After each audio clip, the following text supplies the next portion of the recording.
koutou, tana koutou, tana tātou katoa.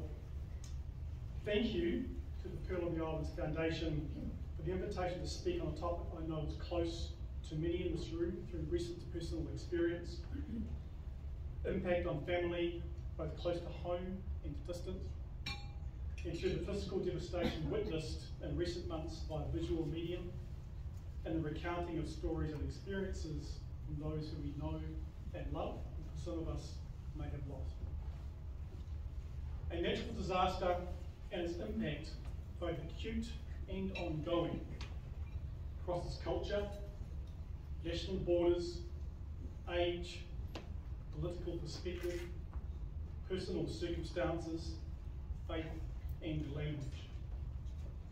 No matter the exact nature of such an event, it will not respect who you are, where you are from, what you dream to accomplish, or the challenges you faced the day before, or were due to face in the weeks or months ahead.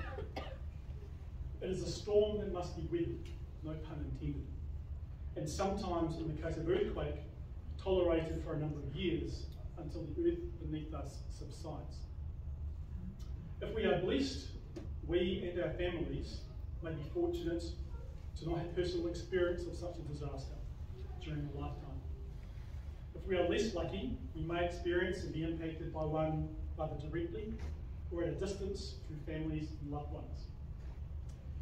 If we experience two, some might consider us to have extraordinarily bad luck.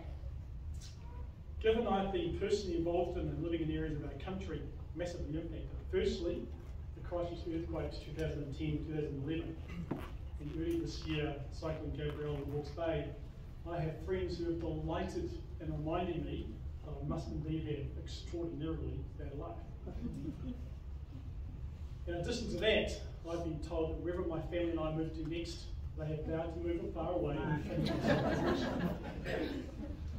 After spending multiple decades working with the emergency services, a decade working with the international humanitarian aid sector, and having lived and worked in areas impacted by such events, supporting individuals, businesses and communities recover, it has given some salutary insights into managing through and overcoming trauma at a very personal level, as a member of a family and neighbour, as the owner of a business, as well as at a professional level as a psychologist providing support and assistance to those impacted over time and involved in various ways.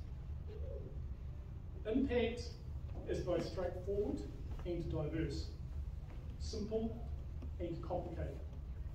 Where every image, story and circumstance that appears similar, there are dozens more that express the unique effects on everyone's lives.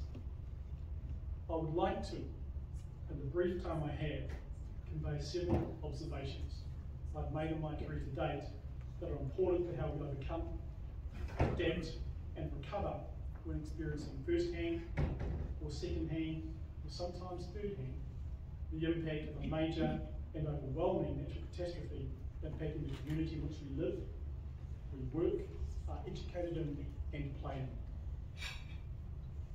1. Amidst the darkness, metaphorically speaking, the confusion, lack of accurate information, and the initial impact, whether personally significant or relatively minor compared to our neighbours, human beings are extraordinarily resilient. As a general rule, we gather, we share, we contribute, we support, and we accept each other's situation as it is in the early days.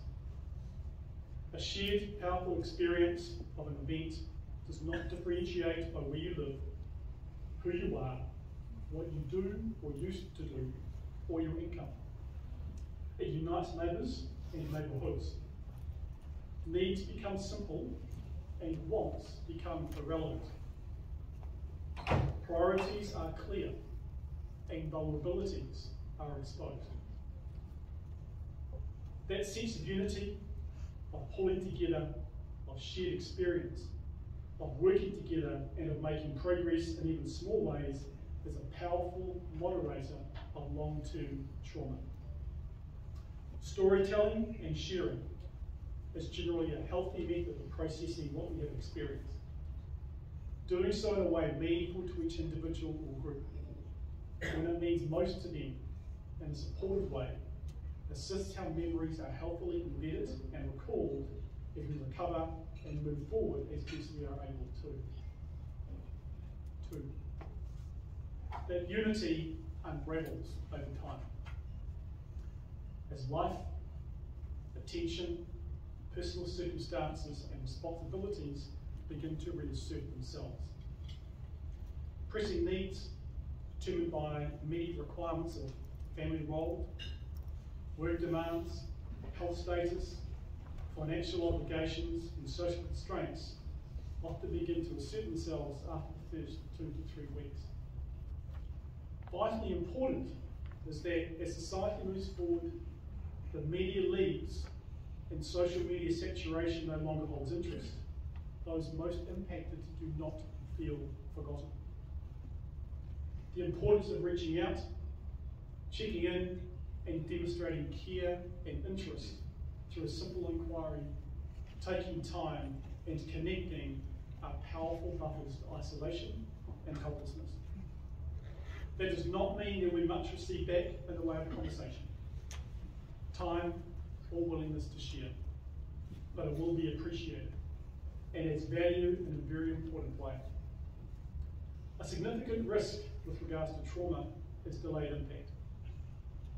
The manner in which isolation is minimised through family, friends, and the manner in which representatives of regulatory or government authorities engage is extremely important to facilitate positive and proactive self-care going forward. 3. Evidence shows that, from the perspective of trauma, the vast majority of community members will recover in the sense that lasting psychological injury is not common. Sleep improves, anxiety lessens over time, feelings of depression and overwhelm ebb and flow as we progress through our recovery. There is an old psychological saying that I know some of this room will be familiar with, that an abnormal response to an abnormal event is a normal response to that event. As a rule of thumb, this is very true, and it is important we do not, in the early days, assume a response we might not have chosen ourselves as the one that indicates lack of coping, capability, or adaptation. That does not mean there is no significant impact or consequences, but that all other factors being equal, and if personal coping resources and skills are enabled and supported, long-term personal psychological harm is likely to be reduced. 4. The implications of this are that external intervention with the intention of providing support designed to minimise psychological injury should not impair inherent resilience and means of self-care. In other words, we shouldn't get in the way. Assistance beyond initial emergency response requires partnership, local knowledge, and inclusion in key decisions made whenever possible and appropriate. Beyond the impact of an event itself in the early days, the key determinants of well-being for someone experiencing the impact of a disaster at a personal level are the extent of personal impact and loss, frequency of exposure, extreme fatigue and lack of respite, pre-existing vulnerability of which at times an individual group may be unaware, reliance on harmful coping strategies, isolation and ongoing helplessness. These of course vary depending on what has been lost and the meaning attached to it. Grief, injury, access to information and resources, financial and personal implications, and recovery pathway. However, across cultures, they are important levers that promote care, response, and psychological flexibility. 5. Adaptation and recovery at a psychological and social level starts prior to an event itself. Evidence shows that, whilst post-event aid and support is extremely important, pre-existing social cohesion, family dynamics, health needs, and availability of pre-group resources play a critical role in enabling options, a sense of self-control and ability to respond and plan, even if the immediate impact of an event is catastrophic.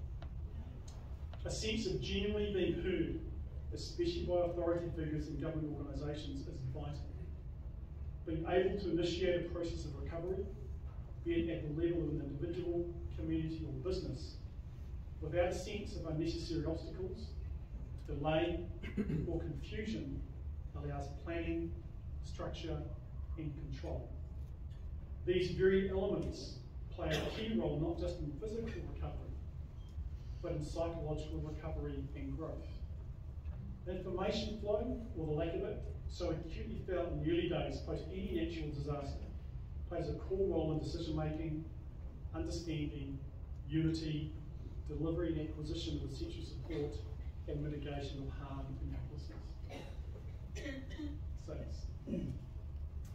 However, not all of us are made equal, experience an event equally, or have equal access to necessary resources, social, material, governmental, financial, medical, domestic. Significant impact can be hidden or delayed. And in this respect, the ability to express vulnerability without fear of shame or embarrassment, or not feeling good or strong enough, the opportunity to connect with others when needed, and education accompanied with access to support over a longer than anticipated term is necessary. An enabling approach that conflicts with need and responds sustainably over time are critical for community recovery, be it at individual, whānau, neighbourhood or commercial levels. 7.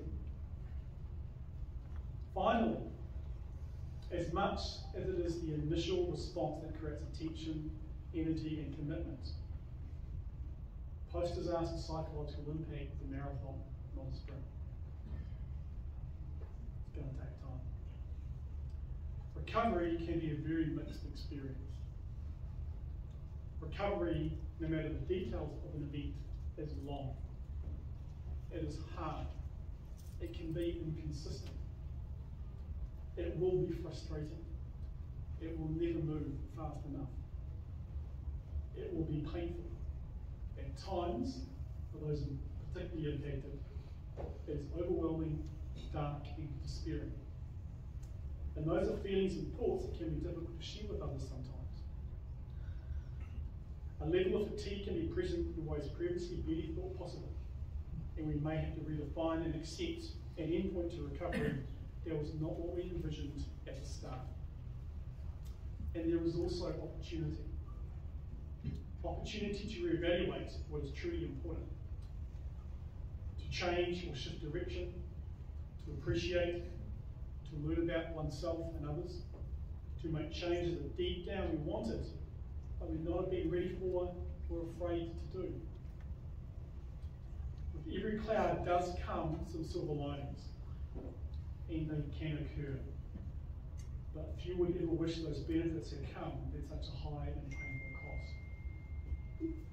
I'd like to finish with the following whakatauki or proverb. Ngā where, ngā pango, ko te ai te mai. With red and black, the work will be complete.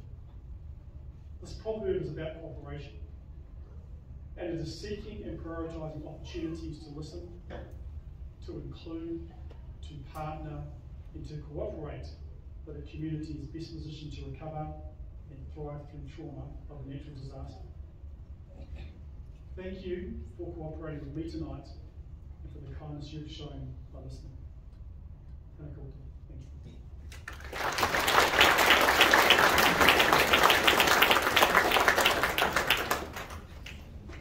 Jonathan, thank you so much for that talk. And that's one of those talks which a number of people are going to say, I want a copy of that. I want to get that and look after it. So perhaps you might get contacted. 1,000 questions ran through my head.